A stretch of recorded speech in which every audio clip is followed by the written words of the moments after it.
Good morning बच्चों। थोड़ा computer में गड़बड़ हो गया था तो इसको दोबारा पढ़ेंगे, हम दोबारा लेंगे इसको। फिर गोरखपुरी की जो कविता लिखी है आपने, गजल लिखी है उसको, है ना ये। हाँ,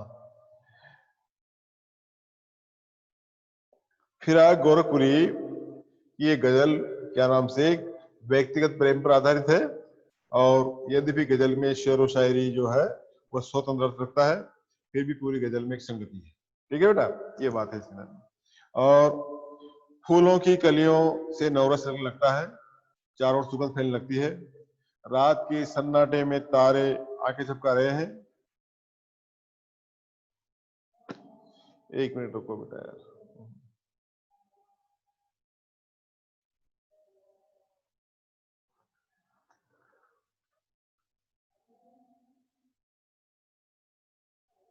कुछ सन्नाटा कुछ सुगंध फैलने लगी है।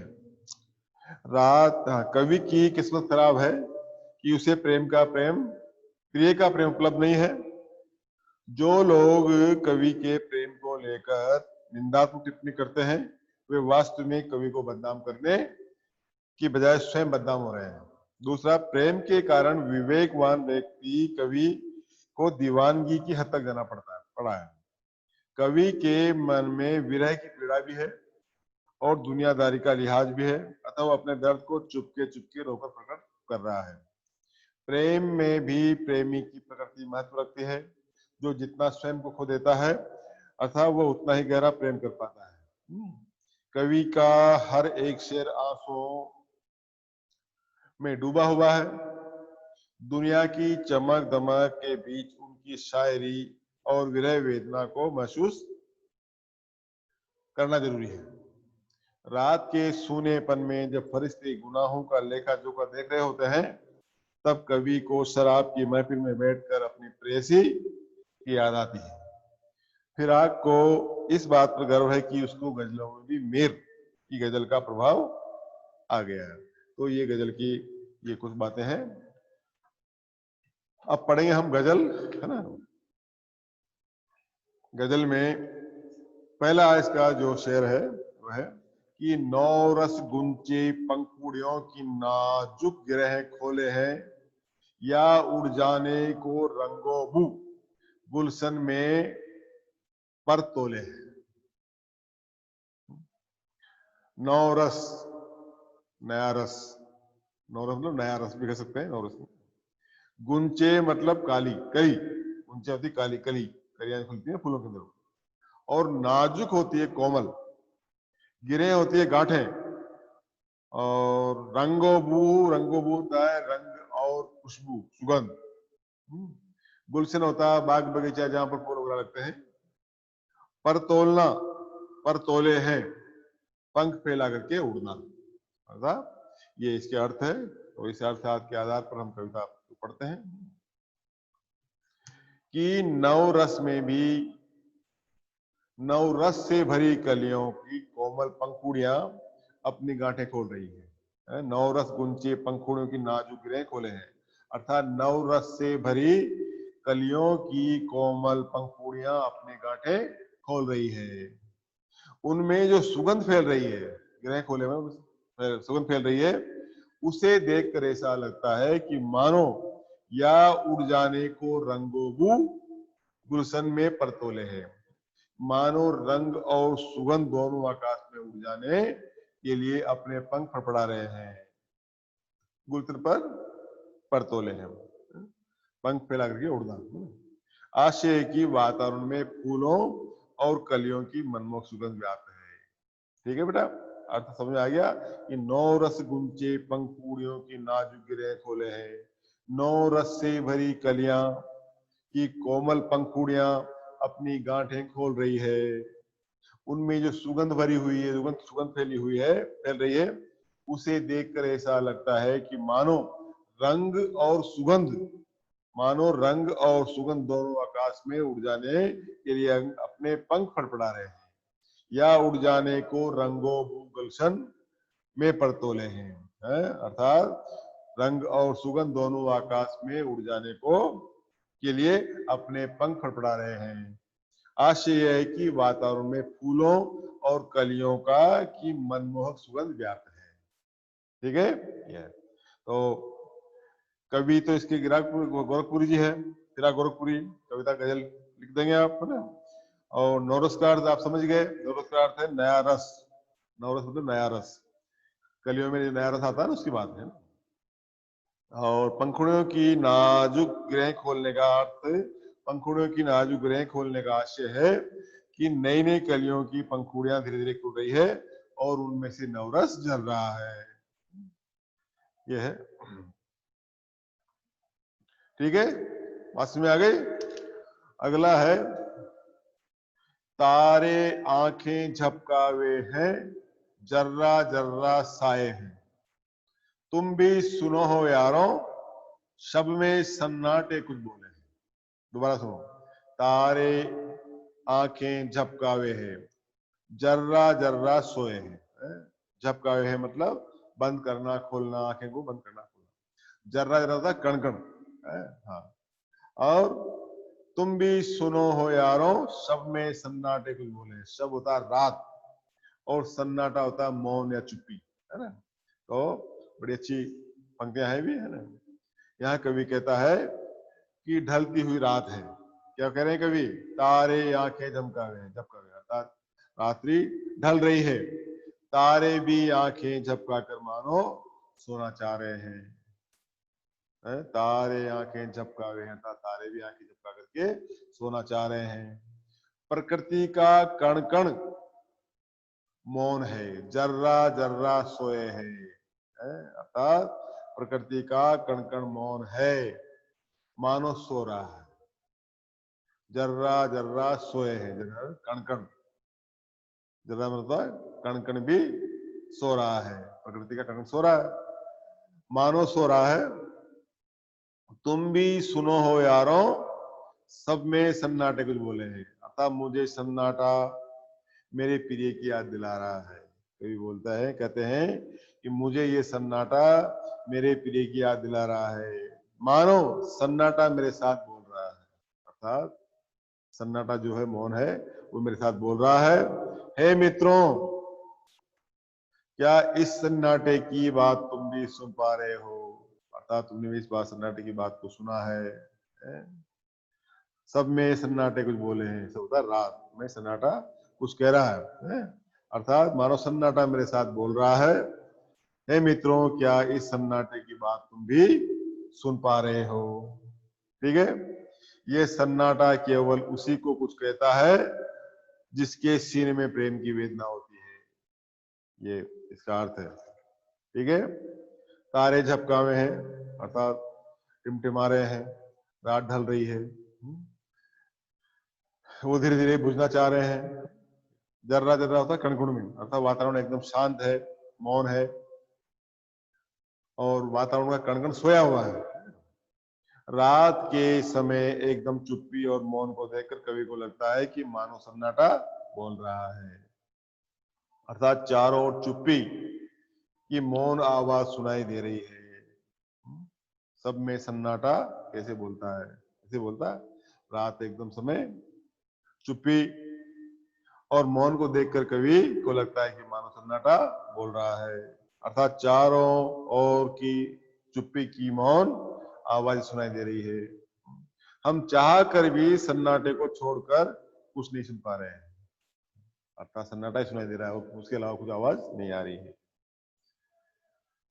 तो यहाँ पर कवि जो है आधी रात के समय की मौन चुप्पी और खामोशी को साकार करना चाह रहा है। यह है, तारे आंखें झपकावे हैं, जर्रा जर्रा साए हैं, तुम भी सुनो यारों, सब में सन्नाटे कुछ बोले हैं। अर्थात कवि कहता है कि ढलती रात है, तारे भी आसमान में आंखें झपकाकर मानो सोना चाह रहे हैं, प्रकृति का कण कण सोया हुआ है, मौन है, सोने जा रहा है।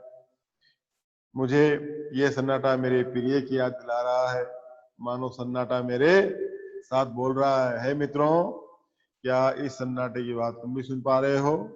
ये सन्नाटा केवल उसी को कुछ कहता है जिसके सीने में प्रेम की वेदना होती है। ठीक है भाई, तो ये अर्थ है इसका। हमको, हम हो या किस्मत हो हमारी, हम हो या किस्मत हो हमारी, दोनों को एक ही काम मिला है। किस्मत हमको रोले हुए, हम किस्मत को रोले हुए। सीधा सा अर्थ है, कोई गहरा नहीं है, सरल है और कोई कठिन शब्द भी नहीं है। हम हो या किस्मत हो, हम हो या किस्मत हो, कोई भी हो, हमारी दोनों को एक ही काम मिला है। दोनों एक ही काम कर रहे हैं। क्या काम कर रहे हैं? किस्मत हमको रो लेती है और हम किस्मत को रो लेते हैं। ठीक है। कवि क्या कह रहे हैं? कवि कह रहा है कि मैं और मेरी किस्मत दोनों एक जैसे हैं। मैं और मेरी किस्मत दोनों एक जैसे हैं। दोनों अभाव और असफलता के कारण सदा रोते रहते हैं। किस्मत में अभाव है और उसके अंदर भी अभाव है। दोनों को मानो एक ही काम मिला है। क्या काम मिला है? रोना। मेरी किस्मत मेरी हालत देखकर मुझ पर रोती है और मैं अपनी किस्मत बुरी देख करके रोता हूँ। आशय यह है कि मेरे जीवन में असफलता और निराशा के सिवा कुछ नहीं है। बात समझ में आई? हम हो या किस्मत हो, हमारी दोनों का एक काम मिला है। अर्थात चाहे मैं हूं या मेरी किस्मत हो, दोनों को एक ही काम मिला है। क्या? रोना। किस्मत हमको रोले हुए, हम किस्मत, मैं किस्मत को रोता हूँ और किस्मत पर रोती है। अर्थात जीवन में सफलता असफलता निराशा के अलावा मेरे जीवन में कुछ भी नहीं है। तो बात समझ में आ गई? यहाँ पर प्रश्न देख लो उसके, कवि और उसकी किस्मत में क्या समानता है? कवि और उसकी किस्मत में मुख्य समानता है, दोनों निराशा के गहरे अंधेरे में डूबे हुए हैं। किस्मत हमको रोले हुए है। कवि का भाग्य, कवि की बदकिस्मती को देखकर होता है। कवि की दुर्दशा को देखकर आंसू बहाता है। ये अर्थात कवि इस शेर का क्या हास्य है?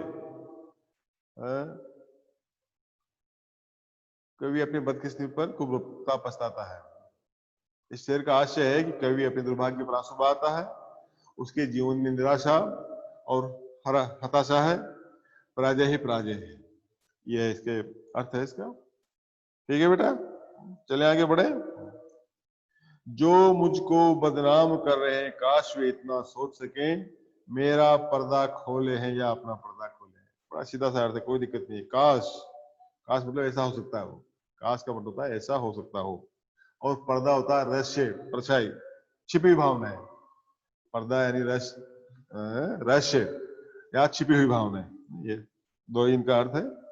तो यहाँ कवि कहता है कि जो मुझको बदनाम कर रहे हैं, काश वे इतना सोच सके। अर्थात जो भी लोग मेरे प्रेम की निंदा कर करके मुझे बदनाम कर रहे हैं, जो भी मुझको बदनाम कर रहे हैं, काश वे इतना सोच सके, काश वे इतना समझ पाते, काश वे इतना सोच पाते हैं कि वे मेरी नहीं है, वो मेरी कुछ नहीं, कि मुझे बदनाम नहीं कर रहे हैं, अपनी खुद की पोल खोल रहे हैं। अर्थात मुझे क्या बदनाम करेंगे, मुझे तो जो अपने स्वयं की वो क्या नाम से पोल खोल रहे हैं, मेरी निंदा करके उनकी ईर्ष्या प्रकट हो रही है। अर्थात जो मेरी निंदा कर रहे हैं, तो अपने आप लगता है कि कितना ईर्ष्या है, ईर्ष्या करता है मेरे से, तो स्वयं की ईर्ष्या को खोल कर रहे हैं, प्रकट कर रहे हैं।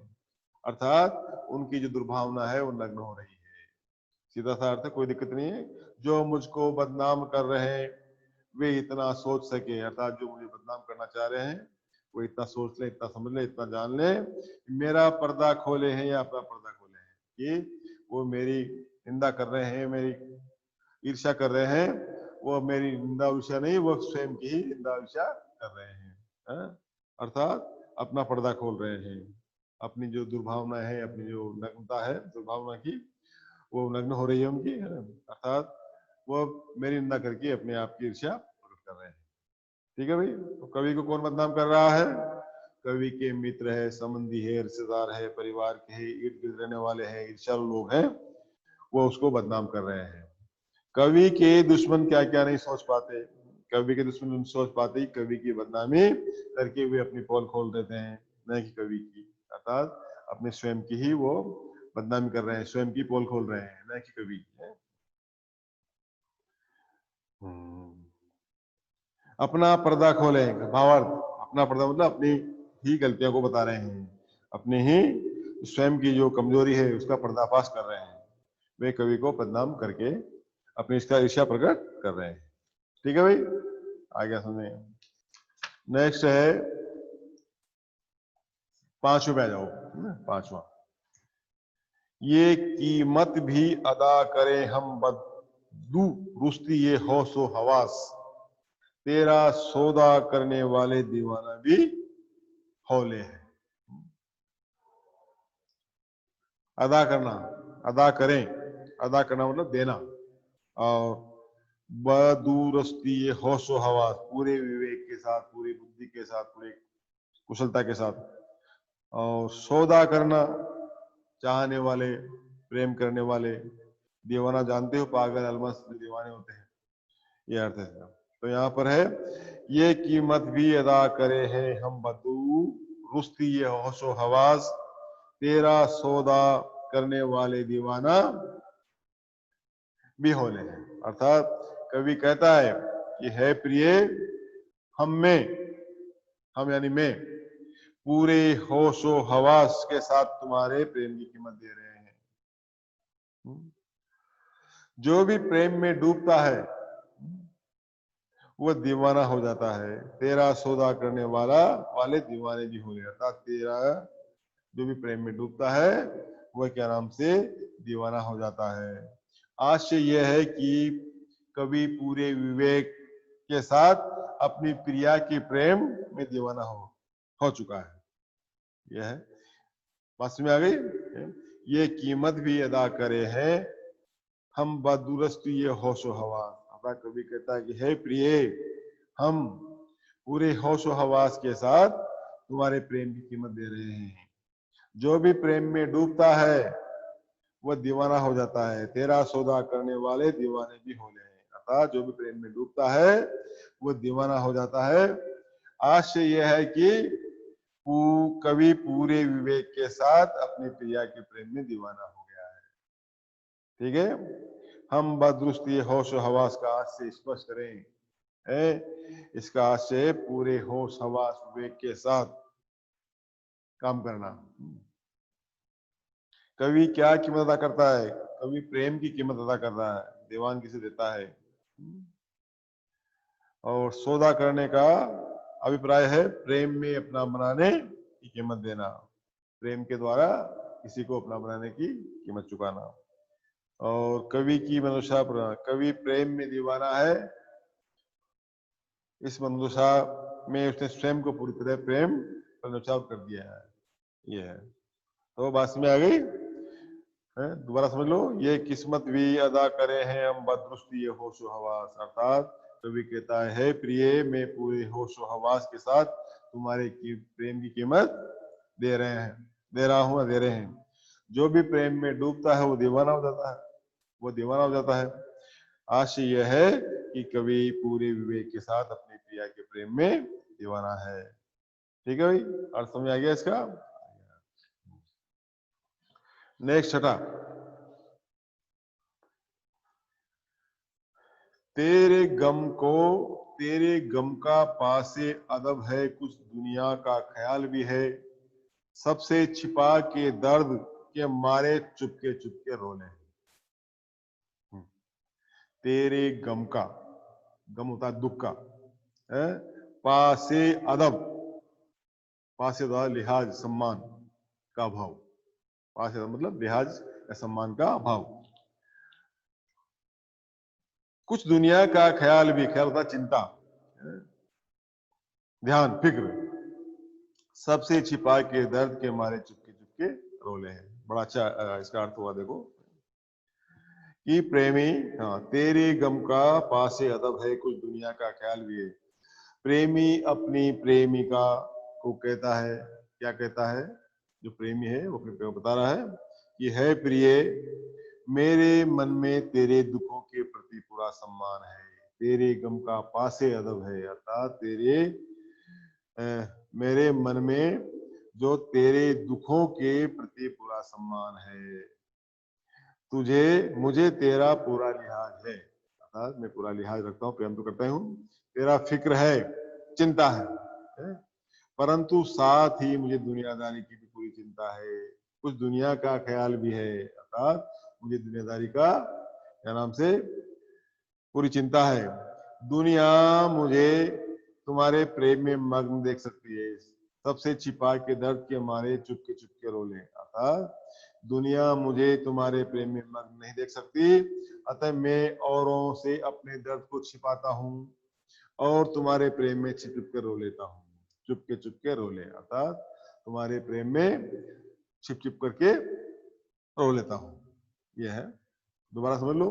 तेरी गम का पासे अदब कुछ दुनिया का ख्याल भी है। अर्थात प्रेमी अपनी प्रेमिका को कहता है, क्या कहता है कि मेरे मन में तेरे दुखों के प्रति पूरा सम्मान है, मुझे तेरा पूरा लिहाज है? तेरा फिक्र है, तेरी चिंता है, परंतु साथ ही मुझे दुनियादारी की भी पूरी चिंता है, कुछ दुनिया का ख्याल भी है, दुनियादारी की भी चिंता है। दुनिया मुझे तुम्हारे प्रेम में मग्न नहीं देख सकती, सबसे छिपा के दर्द के मारे चुप कर रहे। अतः मैं औरों से अपने दर्द को छिपाता हूँ और तुम्हारे प्रेम में छिप करके रो लेता हूँ। यह इसका अर्थ है ना। तो तेरे गम का पासे अदब, अर्थात कभी अपनी प्रिया की विरह वेदना तो पूरी तरह गंभीर है, उसके मन में अपनी प्रिया के प्रति पूरा सम्मान है, दायित्व भाव जो बोध है। कभी किस द्वंद में उलझा रहा हुआ है, कभी संसार और प्रेम के द्वंद में उलझा हुआ है। एक और सांसारिक दायित्व है, दूसरे प्रेम की चाहत भी है।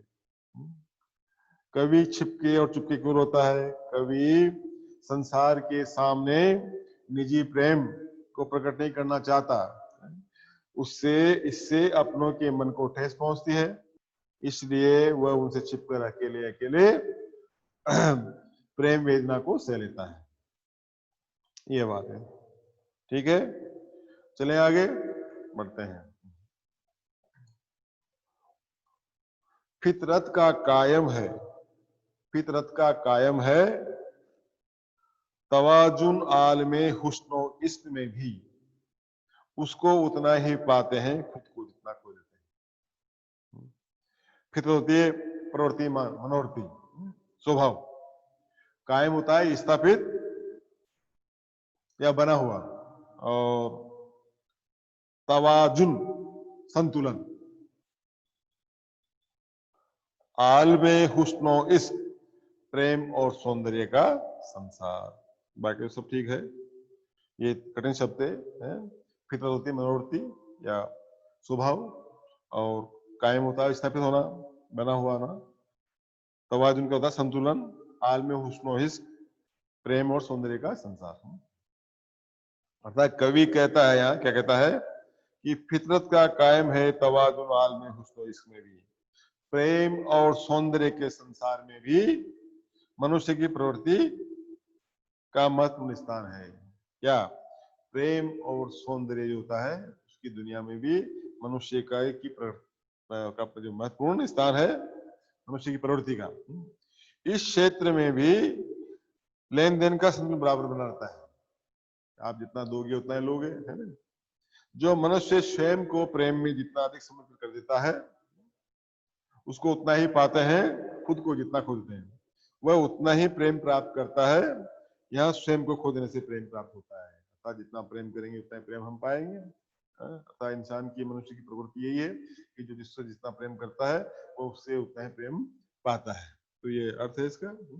फितरत का कायम हूँ तवाजुन वाल में हुस्न इसमें भी, अर्थात कवि कहता है कि प्रेम और सौंदर्य के संसार में मनुष्य की प्रवृत्ति का महत्वपूर्ण स्थान है।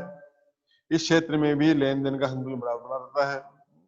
जो मनुष्य स्वयं को प्रेम जितना अधिक समर्पित कर देता है वह उतना ही प्रेम प्राप्त करता है। अर्थात यहाँ स्वयं को खो देने से प्रेम प्राप्त होता है। ठीक है।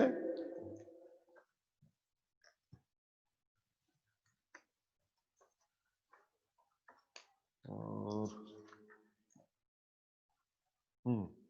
8वां है, आबो ताब अश आर न पूछो तुम भी आंखें रखो हो, ये जगमग बेंतों की दमक है या हम मोती रोले हैं। आबो ताब अशार चमक दमक के साथ, आबो ताब अशार का मतलब चमक दमक के साथ, आंखें रखना अर्थात देखने में समर्थ होना, और बैत बेतो बैत, बैत होता है शेर शायरी, और दमक का मतलब होता है चमक है, और मौत रोना मतलब आंसू छलकना। यह है अर्थात क्या कहते हैं कवि यहाँ पर कि आबो ताब अशहार न पूछो तुम भी आंखें रखे हो। कवि कहता है तुम मेरी शायरी की चमक दमक और कलाकारी पर फिदा न हो। आबो ताब अशहार न पूछो तुम भी आंखें रखो, अर्थात तुम मेरी क्या नाम से शायरी की चमक दमक और कलाकारी पर फिदा न हो। मेरी शायरी का सौंदर्य बनावटी या सजावटी नहीं है, ये जगमग बेतों की दमक है या हम मोती रोले हैं। इतना तो सब लोग समझते हैं कि मेरे शायरों में जो सौंदर्य है वह आंखों के आंसुओं में से निकला है। मैंने आंखों से जो अश्रु बहाए हैं, उन्हीं के कारण मेरी शायरी में चमक आई है। दोबारा सुन लो, आबो ताब चमक दमक के साथ है क्या कहता है कवि कि तुम मेरी शायरी की चमक दमक और कलाकारी पर फिदा न हो। मेरी शायरी का सौंदर्य बनावटी या सजावटी नहीं है। इतना तो सब लोग समझते हैं, क्या समझते हैं कि मेरे शेरों में जो सौंदर्य है वो आंखों के आंसुओं में से निकला है। मेरी आंखों से जो अश्रु बहाए हैं उन्हीं के कारण मेरी शायरी में चमक आई है। ठीक है बेटा, ये बात है। देख लो आबोह का मतलब समझ गए, चमक दमक कलाकारी। आंख रखने का आशय पूरी समझ रखना, मर्म रखना है। जगमग बेतों की चमक शौर शायरी में क्या नाम से अलंकार गौर जो सौंदर्य है, कलात्मक बात जो है। तो या हम मोती रोले हैं, मैं अपनी कविता में विरह वेदना रूपी आंसू को रोया हूं, अर्थात मेरी कविता मेरी सच्ची विरह वेदना प्रकट हुई है। ये इसका अर्थ है इसका। ठीक है, और अब आ जाए आप नवे पर।